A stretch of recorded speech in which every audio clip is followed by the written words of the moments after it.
Fala pessoal, aqui quem fala é Maria Gabriela, mentora da Trilha da Aprovação, e hoje a gente vai mostrar para vocês como que funciona a nossa mentoria.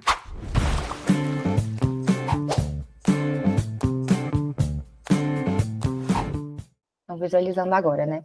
Falar bem breve, então, para a gente já partir para as questões e fazer o máximo de questões possíveis, que eu entendo que é o mais importante aqui. O controle de constitucionalidade é o quê? O juízo de compatibilidade da lei, né, ou do ato normativo à Constituição, e é uma característica das constituições rígidas, né, que são aquelas, né, que é o caso da brasileira, que exige um processo mais dificultoso, né, para alterar as normas constitucionais do que para criar novas leis ou alterar leis, né? E aí ela garante a supremacia da Constituição e objetiva, né, conferir estabilidade ao ordenamento. Então, essa é a ideia geral do controle de constitucionalidade, né? Para falar em controle de constitucionalidade, a gente tem que lembrar aqui da pirâmide de Kelsen, que no ordenamento jurídico, né, a Constituição ela está no topo e as demais normas, né, elas extraem seu fundamento de validade da Constituição e por isso tem que guardar compatibilidade com ela. Então, essa é a ideia do controle. Pessoal, lembrando, né, que quando a gente fala de Constituição, a gente está falando do bloco de constitucionalidade, né, que são as normas originárias da Constituição, as emendas, né, os tratados de direitos humanos aprovados de acordo com o rito das emendas, né, em 2 turnos nas 2 casas do Congresso por 3/5 dos votos. Então, a gente tem, né, nesse contexto, pessoal, a gente tem 2 sistemas de controle, né? Aqui são os momentos de controle. A gente tem 2 modelos de controle, né, adotados no Brasil, que são o difuso e o concentrado. Qual que é a diferença, pessoal? Vocês que já estudaram aí, qual que é a diferença do difuso para o concentrado?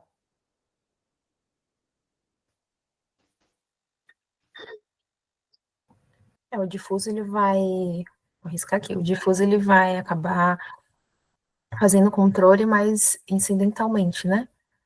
Isso, geralmente o difuso, né, ele é exercido pela via incidental e o concentrado pela via principal, né, Beatriz, bem lembrado. E qual que é a característica, né, do difuso? Acho que o difuso ele questiona a lei em tese, né? Mas o concentrado é em relação a um caso específico, né? Não é o contrário, não, Eugênio? Foi. Ao contrário, desculpa. Perfeito. Não, mas é o horário, eu sei como que é, eu também. Então é isso mesmo, né? O controle difuso é realizado por qualquer juiz ou tribunal. Então, qualquer órgão do Poder Judiciário, ele faz o controle difuso. Por isso que chama controle difuso, né? Ele está disperso ali em todo o judiciário. E o controle concentrado, ele é realizado por um único órgão, né? E aí, pessoal, no caso do Brasil, no âmbito, né, nacional, quando a gente tem a Constituição Federal como paradigma, quem é que faz o controle concentrado? STF. E no âmbito estadual, quando a gente tem a Constituição Estadual como paradigma, quem faz o controle é o TJ daquele estado, né? Então, o controle concentrado, né, ele se concentra num único órgão do Poder Judiciário, ao passo que o difuso, ele é disperso. Todo mundo realiza, o juiz de primeiro grau, o tribunal de segundo grau, os tribunais superiores, inclusive STF, né, e TJ realizam um controle difuso, e as vias de controle, que eu acho que é o que a Beatriz já estava antecipando, porque a gente tem, geralmente, o controle difuso é feito pela via principal, perdão, o controle difuso é feito pela via incidental e o controle concentrado pela via incidental, né, pessoal? Quais são as diferenças das vias aí, então? Alguém explica pra gente? Beatriz, você já estava falando como que é a via principal mesmo? Do difuso? A via principal é a do concentrado, né? Não entendi a minha pergunta. É porque assim, a gente tem essa distinção, né? De modelos de controle e de vias de controle. Mas a gente interrelaciona muito um com o outro, por quê? Porque o controle principal, o controle Gente, até eu estou aqui. O controle concentrado é realizado pela via principal e o controle difuso é realizado pela via incidental. Né? A gente já viu o que significa difuso, que todo mundo faz do judiciário, e concentrado, só um órgão específico que faz, certo? Agora eu quero entender o que é a via. O que é fazer o controle concentrado pela via principal? O que significa isso? São as ações específicas, não? Perfeito, são as ações específicas, né, que a gente fala que são ações objetivas, e a gente fala que é via principal por quê? Por que é via principal? que essas ações, como o próprio nome diz, a Beatriz, significa que vai questionar apenas a constitucionalidade ou a inconstitucionalidade da norma. Isso é o pedido. Perfeito. Isso que a Beatriz falou. Então, o que é fazer o controle pela via principal? A gente vai discutir a inconstitucionalidade em abstrato, né? A gente, em tese de determinada lei ou norma, né? E aí, o pedido principal, por isso que chama via principal, é a própria declaração de inconstitucionalidade ou de constitucionalidade da norma, né? Não existe um caso concreto subjacente. Não existe direito subjetivo sendo discutido naquela questão. Por isso que é a via principal. A gente discute a constitucionalidade ou a inconstitucionalidade de uma lei em tese, e o pedido principal é a aferição de constitucionalidade ou inconstitucionalidade daquela lei ou ato normativo, né, pessoal? Por isso que a gente chama de via principal. Já a via incidental, que é como é realizado, né, o controle difuso, qual que é a característica? Meninas, vocês que estão falando aí, qual que é a característica da via incidental, né, que se liga ao controle difuso? Perfeito, a Beatriz colocou aqui. Aí a gente já discute um direito subjetivo. Então, pessoal, no controle incidental, a aferição da constitucionalidade é feita diante de uma lide, de um caso concreto. Então, a discussão da constitucionalidade é incidental, é prejudicial ao caso principal, né? Então, o que acontece no controle incidental, pessoal? Eu vou utilizar a inconstitucionalidade como fundamento, mas o pedido principal não é a inconstitucionalidade não é o pedido, é a causa de pedir. Exemplo, né? Estão me cobrando um imposto que eu entendo que é indevido, né? Então, tem um caso ali concreto que sou eu, né? E, por exemplo, o Estado que está me cobrando imposto, né? Então, tem dois envolvidos, tem uma lide, eu acho que a cobrança é injusta, é indevida. Esse é o assunto principal do processo. No entanto, para fundamentar o meu pleito de afastamento do imposto, que é o pedido principal, meu pedido principal é que não me seja cobrado imposto. Eu posso utilizar como fundamento o fato dessa lei que previu o imposto ser inconstitucional, por exemplo. Vamos supor. Não seguiu o princípio da anterioridade tributária, me está sendo cobrado um imposto esse ano, a lei preveu que seria cobrado esse ano, só que ela está violando a Constituição. Então, a tese da inconstitucionalidade é incidental, é um fundamento, é a causa de pedir para o meu pedido principal, que envolve o caso concreto, que é afastar a cobrança do tributo. Perfeito, né, pessoal? Então, o que a Beatriz falou, né? No controle incidental, na via incidental, a discussão é de um direito subjetivo. A inconstitucionalidade é só a causa de pedir, né? Só é o fundamento. Mas o pedido principal não é a inconstitucionalidade, né? É alguma coisa relacionada ao caso concreto, que nesse caso ali que eu falei para vocês, seria o afastamento do tributo que não me fosse cobrado. Então, claro, né? Aí, pessoal, a gente tem, né, o controle difuso e o controle concentrado. Pessoal, quais são os efeitos do controle difuso? Quais são os efeitos do controle difuso? Acho que o resultado da decisão é só para aquela parte que pleiteou a inconstitucionalidade, né? Perfeito, Eugênio. Então, é interparte só o efeito. Os efeitos são retroativos, né? Mas interpartes, né? Então, os efeitos são interpartes, em regra, ex tunc, retroativos, né? Lembrando que não vincula o administrativo, aí acaba não vinculando o administrativo nem o poder judiciário, por quê? Porque só serve para aquelas pessoas envolvidas na lide.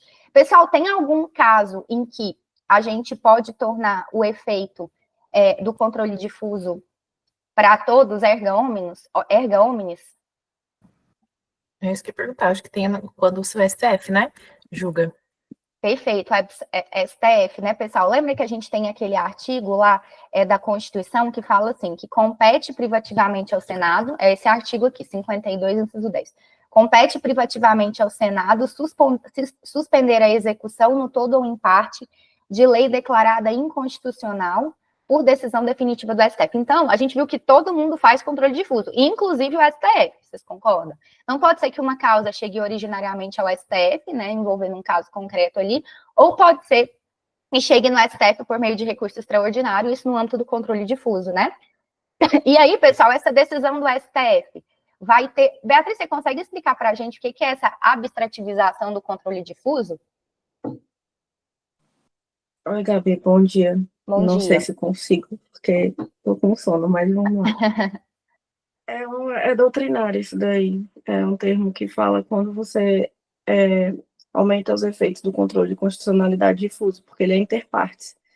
Mas, em alguns casos, o STF pode modular os efeitos dele, né? Que aí é quando você chama de abstrativização do controle difuso, que é quando você tem uma decisão que ela é tão importante, que ela às vezes é tão paradigma, que o STF pode vir a fazer com que ela valha para todo mundo, né? E isso se chama abstrativização, a doutrina que chama, porque controle abstrato é controle concentrado, né?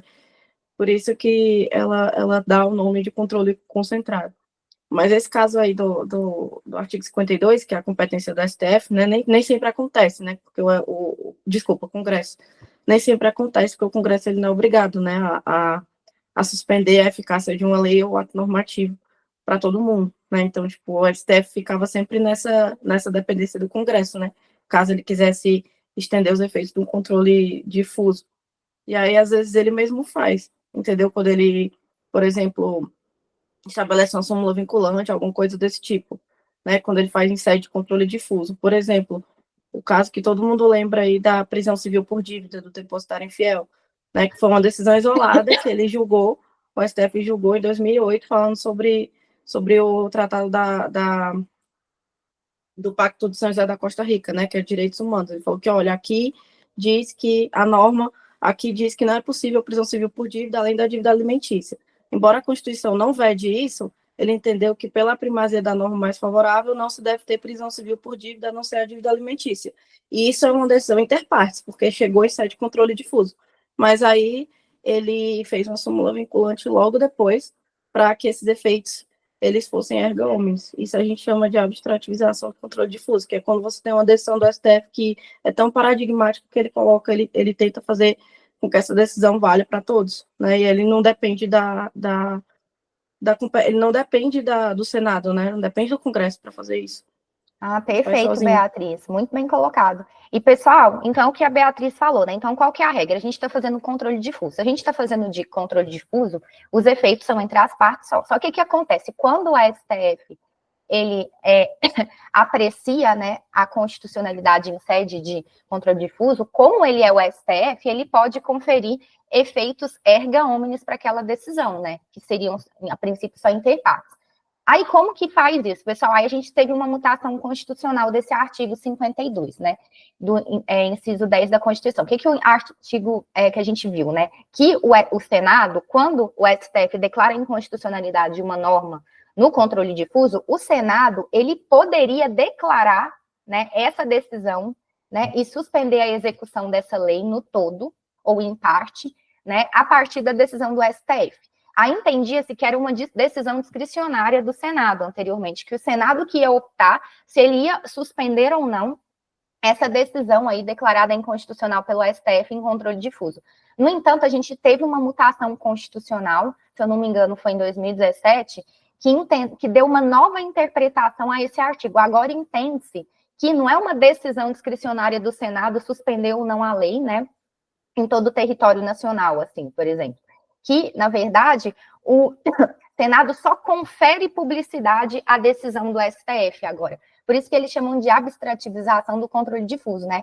Ou seja, se o plenário do STF, é igual a Beatriz falou, se o plenário do STF decidir, né, a inconstitucionalidade ou a constitucionalidade de uma lei, ainda que em controle difuso, essa decisão terá os mesmos efeitos do controle concentrado, ou seja, vai ter eficácia erga omnes e vinculante. E entende-se que o artigo 52, né, que fala que o Senado, né, que ia suspender os efeitos, né, dessa lei que o STF considerou inconstitucional, que esse artigo sofreu uma mutação e, portanto, como que a gente deve interpretar ele hoje em dia? A gente tem que entender que o papel do Senado atualmente é apenas dar publicidade à decisão do STF, não é mais uma decisão discricionária do Senado se ele suspende ou não aquela lei que o STF declarou inconstitucional no controle difuso. Agora ele só vai dar publicidade, é como se fosse uma eficácia, né? Ele vai dar uma eficácia por meio da publicação, mas é a decisão do STF em si que já vai ser dotada de controle de efeitos erga omnes, pessoal. E o controle concentrado, pessoal, quais são as características do controle concentrado? Quais são os efeitos do controle concentrado? Perdão. o controle concentrado, abstrato ou principal, pessoal, a gente afere a inconstitucionalidade de uma lei em tese, como a gente viu, e os efeitos dele vão ser erga omnes, né? Ao contrário do controle difuso, que tem efeitos interpartes, no caso do controle abstrato, a gente vai ter efeitos erga omnes, vai atingir todo mundo. E, pessoal, quais que são as ações, né, do controle concentrado? Na verdade, a gente tem 5 ações, né? A gente tem a DI interventiva também, mas essas 4 aqui são as, por excelência, que costumam cair dentro de controle. Geralmente, a outra ação, ela cai no âmbito da intervenção federal, né, intervenção estadual, isso aí não cai tanto em prova. Então, a gente tem 4 ações, né, do controle objetivo. O ADI, que é a ação direta de inconstitucionalidade, né? Então, a gente vai questionar, né, a inconstitucionalidade, né, de uma lei federal ou estadual em face da Constituição Federal. Se a gente estiver falando da ADI no âmbito estadual, a gente vai questionar a lei estadual ou municipal em face da Constituição estadual, né? Então, o paradigma muda, né? Se a gente está falando da ADI, né, no âmbito nacional, se a gente está falando da ADI no âmbito estadual. Aí a gente tem a DO, pessoal. O que é a DO? Alguém sabe? Alguém lembra?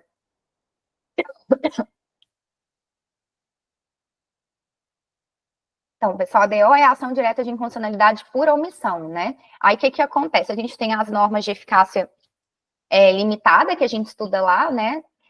As normas de eficácia limitada são normas constitucionais que não têm aplicabilidade plena, elas dependem, né, de uma regulamentação infraconstitucional para ter aplicabilidade plena. Então, para combater essa síndrome da inefetividade das normas constitucionais, que são normas que elas não conseguem ter eficácia plena por falta de norma regulamentadora, a gente tem esse instrumento que é a ADO. Lembrando que no âmbito do controle difuso a gente tem mandado de injunção, mas a gente também tem no âmbito do controle abstrato concentrado essa ação aqui para poder manejar nesses casos, que é a ADO. Aí a gente tem a ADC, que é a ação declaratória de constitucionalidade. Então, o objetivo da ADC é o reconhecimento da constitucionalidade. Pessoal, como todas as leis, elas são dotadas de presunção de constitucionalidade, para a gente utilizar a ADC, tem que ter alguma controvérsia judicial relevante envolvendo aquela lei. Essa lei tem que estar sendo questionada, tem que havendo vários processos judiciais e administrativos questionando essa lei, para que a gente possa manejar a ADC. Afinal de contas, as leis, elas já são presumidamente constitucionais. Então, para a gente pedir o reconhecimento da constitucionalidade, tem que ter alguma coisa ali, né? Alguma controvérsia sobre essa lei, senão não faz sentido. E tem a ADPF, que é o nosso coringa, né? Que a gente fala que ela é subsidiária em relação às demais. Mas vamos lá logo para as questões.